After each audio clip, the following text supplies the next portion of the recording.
નમસ્કાર વિદ્યાર્થી મિત્રો, ગુડ મોર્નિંગ।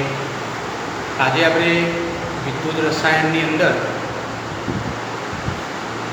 વિદ્યુત ધ્રુવ જે ખરા તો વિદ્યુત ધ્રુવ વિશે થોડીક આપણે માહિતી મેળવીશું। તો વિદ્યુત ધ્રુવ કોને કહી શકાય? વિદ્યુત ધ્રુવની અંદર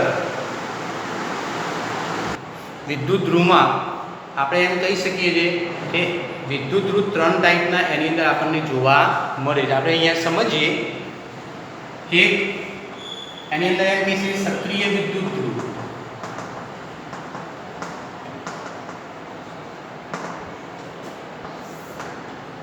બીજા નંબરે નિષ્ક્રિય વિદ્યુત ધ્રુવ,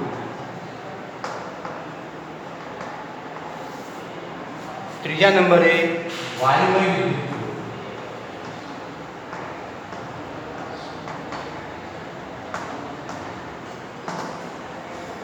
આ ત્રણ વિદ્યુત ધ્રુવો જે ખરા એની અંદર આપણને જોવા મળે છે। હવે સક્રિય વિદ્યુત ધ્રુવ કોને કહી શકાય?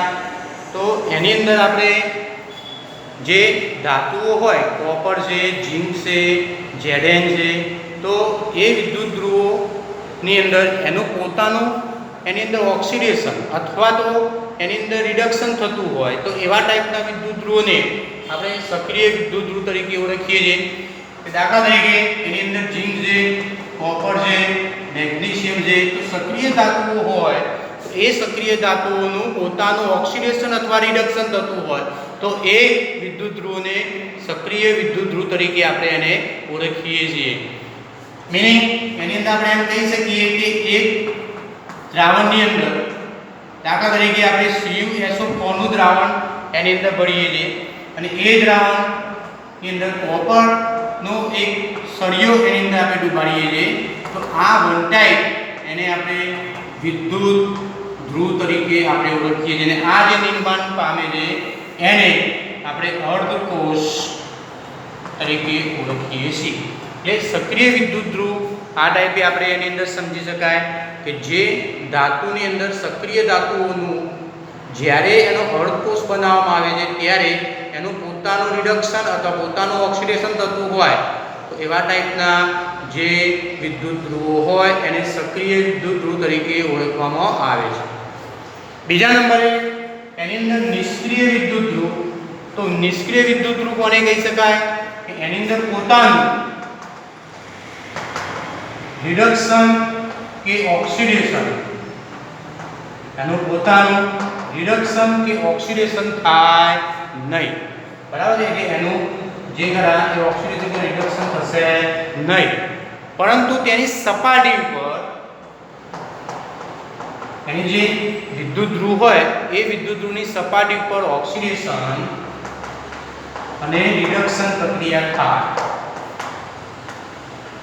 તો એવા વિદ્યુત ધ્રુવને આપણે નિષ્ક્રિય વિદ્યુત ધ્રુવ તરીકે ઓળખીશું। તો એવા એનો કોનો સમાવેશ થાય છે? તો પ્લેટિનમ છે, ત્યાર પછી એની અંદર ગ્રેફાઇટ છે, આ બધા જે વિદ્યુત ધ્રુવો જે ખરા તો એ વિદ્યુત ધ્રુવોને આપણે આની અંદર સમાવેશ કરીશું। પ્લેટિનમ, ગ્રેફાઇટ, Au, ગોલ્ડ કહીએ છીએ આપણે। આ ત્રણ વિદ્યુત ધ્રુવો એ નિષ્ક્રિય વિદ્યુત ધ્રુવ તરીકે ઓળખવામાં આવે। મીનિંગ એમ કે પોતાનું રિડક્શન કે ઓક્સિડેશન થાય નહીં પણ તેની સપાટી ઉપર ઓક્સિડેશન અને રિડક્શન પ્રક્રિયાઓ જોવા મળે તો આ ટાઈપના જે વિદ્યુત ધ્રુવો હોય તો એ વિદ્યુત ધ્રુવોને સામાન્ય રીતે આપણે નિષ્ક્રિય વિદ્યુત ધ્રુવ તરીકે ઓળખવામાં આવે છે। દાખલા તરીકે પ્લેટિનમ, ગ્રેફાઇટ અને ગોલ્ડ એટલે મીનિંગ Au જેવા વિદ્યુત ધ્રુવોનો આની અંદર સમાવેશ થાય છે। હવે વાયુમય વિદ્યુત ધ્રુવ, તો અહીંયા જે વિદ્યુત ધ્રુવો યુઝ થશે એ વાયુમય બધા વિદ્યુત ધ્રુવ એની અંદર યુઝ થતા જોવા મળે। એની અંદર આપણે એમ કહી શકીએ એની વ્યાખ્યા તો નિષ્ક્રિય વિદ્યુત ધ્રુવ જેવી જ એની વ્યાખ્યા હોય છે, એનું પોતાનું ઓક્સિડેશન કે રિડક્શન થાય નહીં પરંતુ તેની સપાટી ઉપર ઓક્સિડેશન અને રિડક્શન પ્રક્રિયા જોવા મળે। તો અહીંયા જે વન ટાઈપ નિષ્ક્રિય વિદ્યુત ધ્રુવ તરીકે એને અહીંયા વાયુમય વિદ્યુત ધ્રુવની અંદર એવી જ રિએક્શન ટાઈપ જે કરા એ રિએક્શન એની અંદર આપતા જોવા મળે છે. તો એની અંદર ઉદાહરણ તરીકે હાઇડ્રોજનનો વાયુમય વિદ્યુત ધ્રુવ, ત્યાર પછી બ્રોમિનનો વાયુમય વિદ્યુત ધ્રુવ, ક્લોરીનનો વાયુમય વિદ્યુત ધ્રુવ, આ જે વાયુમય વિદ્યુત ધ્રુવો જે ખરા એ વાયુમય વિદ્યુત ધ્રુવોનો આની અંદર ઉપયોગ થતો જોવા મળે છે.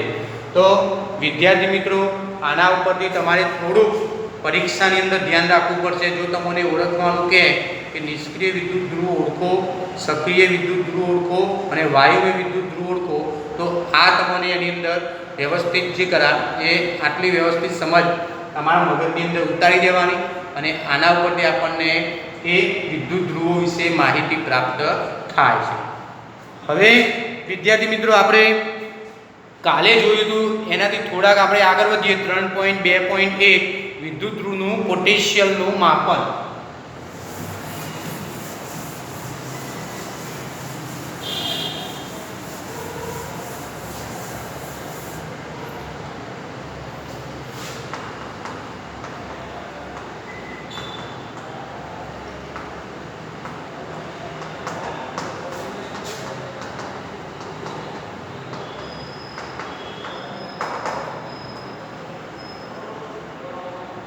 હવે વિદ્યુત ધ્રુવના પોટેન્શિયલના માપનની અંદર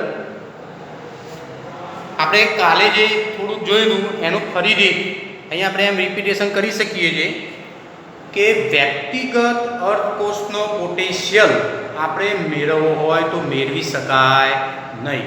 દાખલા તરીકે આપણને એમ કહી શકીએ છીએ કે એક અર્ધકોષ જે ખરા એ અર્ધકોષ આપણે એની અંદર લઈએ. ZnSO4 નું એની અંદર દ્રાવણ છે અને એની અંદર ઝીંકનો સળિયો અથવા તો ઝીંકનો વિદ્યુત ધ્રુવ એની અંદર ઉબાડીએ તો આનો એની અંદર વ્યક્તિગત કોષનો પોટેન્શિયલ આપણે શોધવો હોય તો એ આપણને મળે નહીં. તો એના માટે આપણને એની અંદર શું કરવું પડે? તો આપણે એની અંદર જાણીએ છીએ કે બે અર્ધકોષ વચ્ચેનો તફાવત, જે બે અર્ધકોષ હોય એ બે અર્ધકોષ વચ્ચેનો તફાવત જે ખરા એ તફાવત એની અંદર લેવો પડે, જેને કોષનો પોટેન્શિયલ તરીકે આપણે એને ઓળખીએ છીએ. એટલે આવા જે ખરા એ એની અંદર બે અર્ધકોષ આપણે લેવા પડે અને એમની વચ્ચેનો તફાવત માપીએ તો એ કોષ પોટેન્શિયલ તરીકે આપણને એને ઓળખીએ છીએ. બીજા નંબરે આપણે એની અંદર એમ કહી શકીએ છીએ કે જ્યારે એક આપણે જે બંનેની અંદર જે EMF જે કરા એ EMF એની અંદર માપવું હોય તો કોઈ એક અર્ધકોષનું પોટેન્શિયલ આપણે પસંદ કરીએ. એની અંદર કોઈ એક અર્ધકોષ જે કરા તો એનો આપણે કોષ પોટેન્શિયલ પસંદ કરીએ અને બીજા અર્ધકોષનો પોટેન્શિયલ આપણે માપવો હોય તો બીજા અર્ધકોષના પોટેન્શિયલ તરીકે જે એની અંદર કોષ જોડાય છે એને સંદર્ભ કોષ તરીકે આપણે ઓળખીએ છીએ.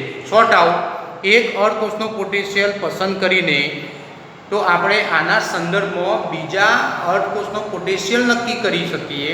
તો જે આપણે એની અંદર સંદર્ભ તરીકે ઉપયોગ કર્યો છે તો એને હાઇડ્રોજનનો અર્ધકોષ તરીકે ઓળખવામાં આવે. એની અંદર આપણે થોડુંક વિગતે જોઈએ.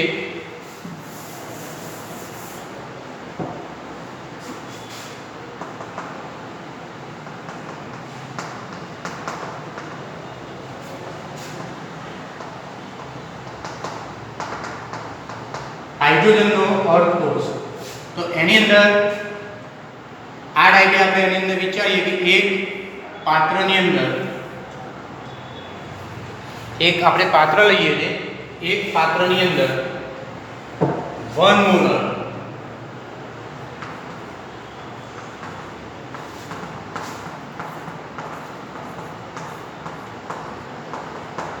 મોલર HCl અથવા તો H+ નું દ્રાવણ એની અંદર આપણે ભરીએ છીએ. હવે આ પાત્રની અંદર એક પ્લેટિનમનો તાર,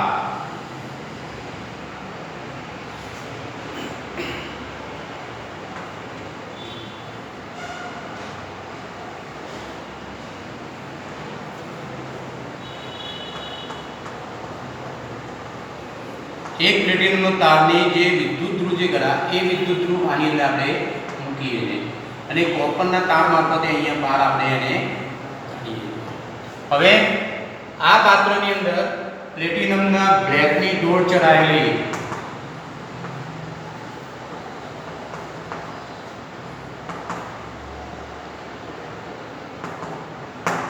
પ્લેટિનમની એક પટ્ટી આપણે આની અંદર લઈએ છીએ. હવે હાઇડ્રોજન જે ખરા એ હાઇડ્રોજન વાયુ આ કોષ જે ખરા એ હાઇડ્રોજન વાયુની અંદર એક બાર દબાણે હાઇડ્રોજન વાયુ જે ખરા એ H2 વાયુ આની અંદર આપણે પસાર કરીએ છીએ અને આ કોષનું નિર્માણ એ આપણે 298 કેલ્વિન તાપમાને તૈયાર કરીએ છીએ. તો અહીંયા આપણે એનું વર્ણન કરવું હોય તો એ વર્ણન આપણે એની અંદર કરી શકીએ છીએ કે એક પાત્રની અંદર 1 મોલર H+ નું દ્રાવણ લેવામાં આવે છે. આ પાત્રની અંદર પ્લેટિનમની બ્લેકની ડોટ ચડાયેલી પ્લેટિનમની પટ્ટી આની અંદર ડુબાડવામાં આવે છે અને આ પાત્રની અંદર એક બાર દબાણે H2 વાયુ એની અંદરથી પસાર કરવામાં આવે છે. જ્યારે આ કોષ એ 298 કેલ્વિન તાપમાને તૈયાર થાય છે તો આને પ્રમાણિત હાઇડ્રોજનનો અર્ધકોષ તરીકે આપણે એને ઓળખીએ છીએ. બરાબર છે. અહીંયા આ જે પ્રમાણિત હાઇડ્રોજનનો અર્ધકોષ છે તો એની અંદર આપણે એમ કહી શકીએ છીએ કે ઓક્સિડેશન પ્રક્રિયા આપે છે અને એ રિડક્શન પ્રક્રિયા જે ખરા એ રિડક્શન પ્રક્રિયા પણ એની અંદર આપે છે. તો અહીંયા રિડક્શન પ્રક્રિયા અને ઓક્સિડેશન પ્રક્રિયા આપે છે. અહીંયા આપણે લખી શકીએ છીએ કે 1/2 H2 ઓક્સિડેશન પ્રક્રિયાની અંદર H++ એટલે એક ઇલેક્ટ્રોન એની અંદર દૂર થાય છે. હવે આપણે રિડક્શન પ્રક્રિયાની અંદર લખીએ તો H+ ઇલેક્ટ્રોન દીઠ 1/2 H2. આની અંદર પ્લેટિનમની સપાટી ઉપર ઓક્સિડેશન અને રિડક્શન એ બંને ટાઈપની પ્રક્રિયાઓ આ વિદ્યુત ધ્રુવની અંદર થતી જોવા મળે છે. પરિણામે આની અંદર વૈજ્ઞાનિકોએ હાઇડ્રોજન વિદ્યુત જે કોષ જે ખરા એ હાઇડ્રોજનના કોષનું રિડક્શન કોષ પોટેન્શિયલ જે ખરા એ એની અંદર 0 વોલ્ટ એમને સ્વીકાર્યો. હાઇડ્રોજન અર્ધકોષને એમને 0 વોલ્ટ જે ખરા એ 0 વોલ્ટ એમને સ્વીકાર્યો અને એમને પ્રમાણિત ગણી અને બીજા કોષનો તમારે કોષ પોટેન્શિયલ શોધવો હોય તો એ આપણે એને સરળતાથી શોધી શકાય છે. માટે હાઇડ્રોજનના કોષને આપણે એની અંદર સંદર્ભ કોષ તરીકે ઓળખવામાં આવે છે અને આને હાઇડ્રોજનનો વાયુમય વિદ્યુત ધ્રુવ તરીકે ઓળખવામાં આવે છે. વિદ્યાર્થી મિત્રો, આ તો આપણે એની અંદર હાઇડ્રોજનનો એની અંદર વાયુમય વિદ્યુત ધ્રુવનો કોષ જોયો છે. આવા એની અંદર એમ કહી શકીએ છીએ કે હાઇડ્રોજન સિવાય બીજા એની અંદર વાયુઓ છે. આપણે અવડે જ જોયું કે એની અંદર બ્રોમિન છે એ પણ એની અંદર યુઝ થાય છે. એક લખું છું અહીંયા તો પ્લેટિનમ. તો આની અંદર આપણે શું છે કયો વાયુ પસાર કર્યો છે તો H2 બરાબર છે. H2 1 બાર દબાણે એની અંદર H+ એટલે આની અંદર એક્વાસ હોય કે કયું દ્રાવણ બનેલું છે તો અહીંયા HCl નું દ્રાવણ અથવા H+ નું 1 મોલર દ્રાવણ આપણે બનેલું છે. એ જ રીતે જો આપણે બ્રોમિનનો અર્ધકોષ આપણે લેવો હોય તો પ્લેટિનમનો તાર છે આની અંદર આપણે દ્રાવણ કયું કરશું બ્રોમિનનું 1 બાર દબાણે એની અંદર પસાર કરીશું અને અહીંયા જે ખરા કે Br-. એ જ રીતે તમારે ક્લોરીનનો લેવો હોય તો ક્લોરીનનો અર્ધકોષ વાયુમય જે થાય એ Cl2 અને અહીંયા Cl-.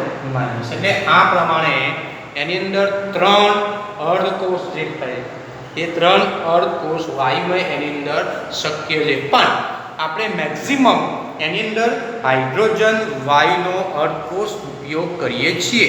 હવે હાઇડ્રોજનના સંદર્ભ કોષને આપણે ઉપયોગ કરી અને 2 અર્ધકોષનું એની અંદર ઓક્સિડેશન રિડક્શન અને એની અંદર કોષ પોટેન્શિયલ એટલે પ્રમાણિત રિડક્શન પોટેન્શિયલની વેલ્યુ એના EMFને આધારે કેવી રીતે મેળવી શકાય એ પણ આની અંદર જોઈએ. પણ 298 કેલ્વિન તાપમાને અને 1 બાર દબાણે જ્યારે કોઈ પણ જે 2 અર્ધકોષ જોડાય તો એને પ્રમાણિત એની અંદર અર્ધકોષ તરીકે ઓળખવામાં આવે છે. હવે આપણે આની અંદર 2 ઉદાહરણ તપાસીએ એની અંદર કેવા ટાઈપની પ્રોસેસ થાય છે એ પ્રોસેસ એની અંદર જોઈએ.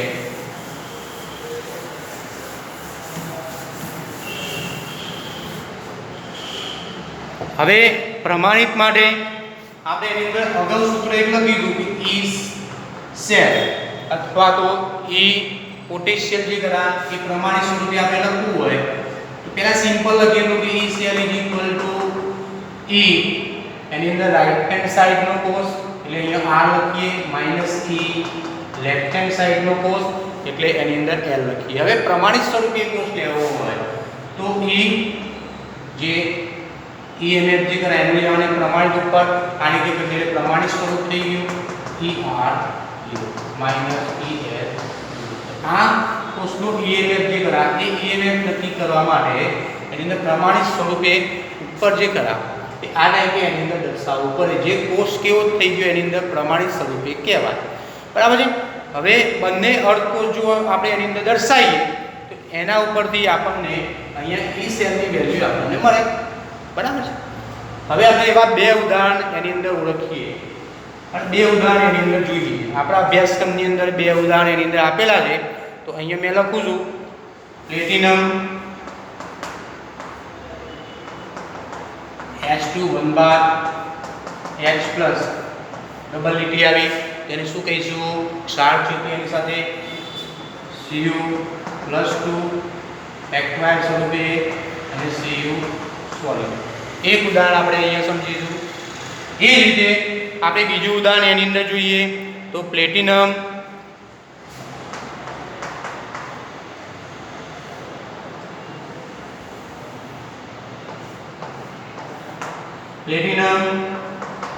H2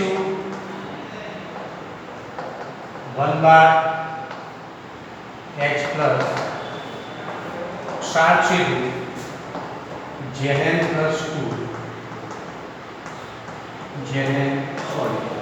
હવે આની અંદર આપણે બંને બાજુ અહીંયા હાઇડ્રોજનના અર્ધકોષ આપણે જે દર્શાવેલા છે અને એની સાથે અહીંયા કોપરનો અર્ધકોષ લીધેલો છે. બીજી બાજુ હાઇડ્રોજનનો અર્ધકોષ અને ત્યાં આગળ ઝિંક જે ખરા એનો અર્ધકોષ જોઈન કરી અને એક સંપૂર્ણ કોષની રચના એની અંદર બનાવેલી છે. હવે આને આપણે એક ઉદાહરણ સમજીએ એના પરથી આપણને બીજું ઉદાહરણની સમજ પડી જશે. તો એક અહીંયા કોષ આપણે પ્લેટિનમ H2 H પ્લસ ક્ષાર થતું Cu પ્લસ 2 અને Cu નો કોષ જે ખરા એ અહીંયા જોડેલો છે.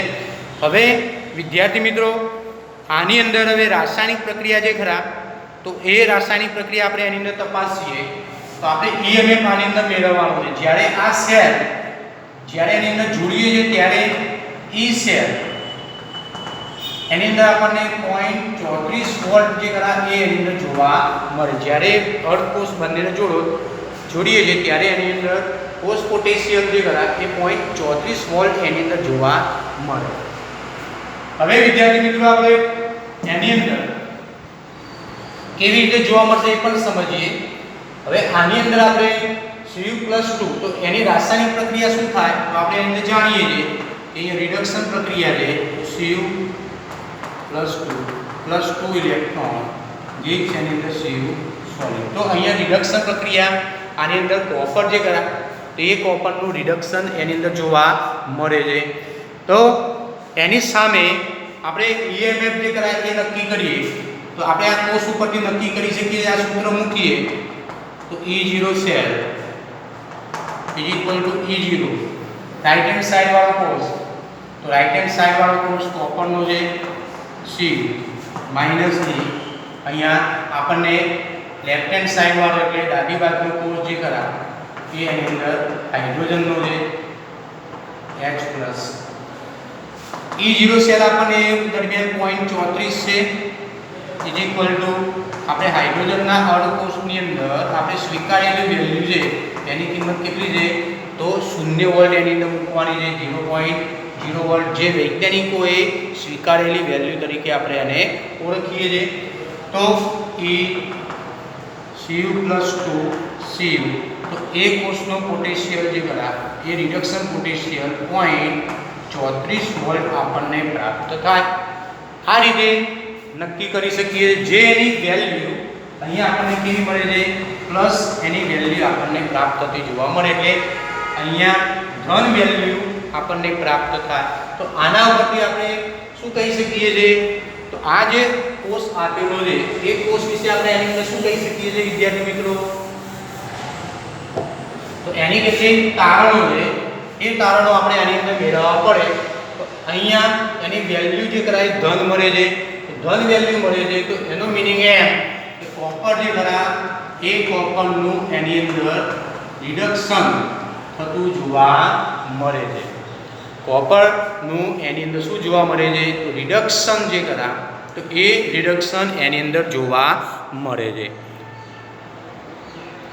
બીજા શબ્દોમાં એમ કહી શકીએ છીએ કોપરનું રિડક્શન એ H+ આયન કરતો વધારે સહેલાઈથી એની અંદર જોવા મળે અથવા એની પ્રતિગામી પ્રક્રિયા એની અંદર જોવા મળશે નહીં. ત્યાર પછી એની અંદર આપણે આગળ વધીએ તો આ કોષની અંદર હાઇડ્રોજન જે ખરા એ હાઇડ્રોજનનું એની અંદર સામાન્ય રીતે ઓક્સિડેશન એની અંદર જોવા મળે. તો આના બીજા શબ્દોમાં કન્વર્ટેશન કરીએ તો હાઇડ્રોજનનું એની અંદર ઓક્સિડેશન જોવા મળે. એની અંદર હાઇડ્રોજનનું એની અંદર રિડક્શન થાય નહીં. માટે વિદ્યાર્થી મિત્રો ધ્યાન રાખવાનું કે જ્યારે HCl ની અંદર આપણે કોપર ઓગાળીએ ત્યારે HCl ની અંદર કોપર ઓગળશે નહીં. બરાબર છે. આ બુકની અંદર નોંધ કરેલી છે કે કોપર ધાતુ એ HCl માં ઓગાળી શકાતી નથી. એટલે કોપર ધાતુ HCl માં ઓગાળી શકાતી નથી એ પણ ધ્યાન રાખવાનું.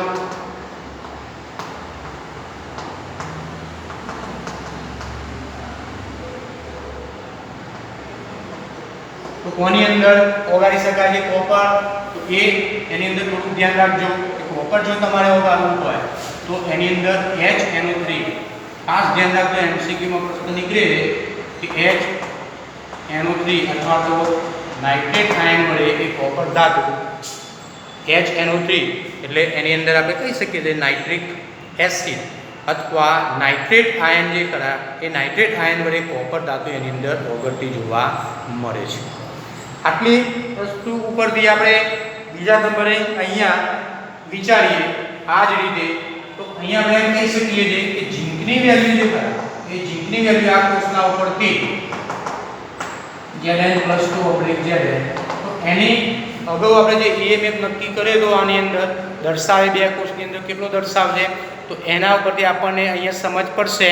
તો આનો EMF જે કોષ આપેલો છે તો એ કોષનો EMF એ -0.76 વોલ્ટ જેટલો એની અંદર પ્રાપ્ત થશે. હવે આ વેલ્યુ એની અંદર કેવી મળે છે તો ઋણ મળે છે. આની અંદર રિડક્શન કોણ થશે તો રિડક્શન જે ખરા એ હાઇડ્રોજનનું એની અંદર રિડક્શન થશે. ઓક્સિડેશન કોણ થશે તો ઝીંકનું એની અંદર આપણને ઓક્સિડેશન થતું જોવા મળશે. આ જેમ સમજ પડી એમ જ એની અંદર અહીંયા આપણે લઈ શકીએ છીએ. તો આ રીતે બંને અર્ધકોષની અંદર આ ટાઈપે આપણે સમજ જે ખરા એ સમજ એની અંદર આપણે પ્રાપ્ત કરી શકીએ છીએ. વિદ્યાર્થી મિત્રો આના ઉપરથી એક થોડીક શોર્ટની અંદર આપણે સમજ મેળવી લઈએ કે હવે કોપર અને ઝીંક આ બે અર્ધકોષ આપણે પ્રમાણિત જે ડેનિયલ કોષની અંદર જોયેલું એ એની અંદર આપણે સમજ મેળવીએ.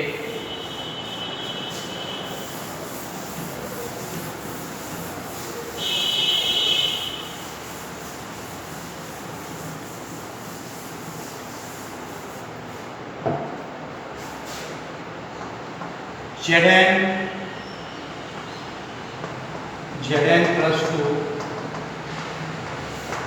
Cu+2 એટલે શોર્ટ આઉટ એની અંદર જેનો રિડક્શન પોટેન્શિયલ ઓછો હોય એને આપણે એની અંદર એનોડ તરીકે લખીએ છીએ અને જેને રિડક્શન પોટેન્શિયલ વેલ્યુ વધારે હોય એને આપણે કેથોડ તરીકે લખીએ છીએ. તો Zn અહીંયા આપણે એનોડ તરીકે લખીએ છીએ અને કોપર જે ખરા એની અંદર આપણે કેથોડ તરીકે લખીએ છીએ. હવે E સેલ આપણે આની અંદર મેળવવો છે.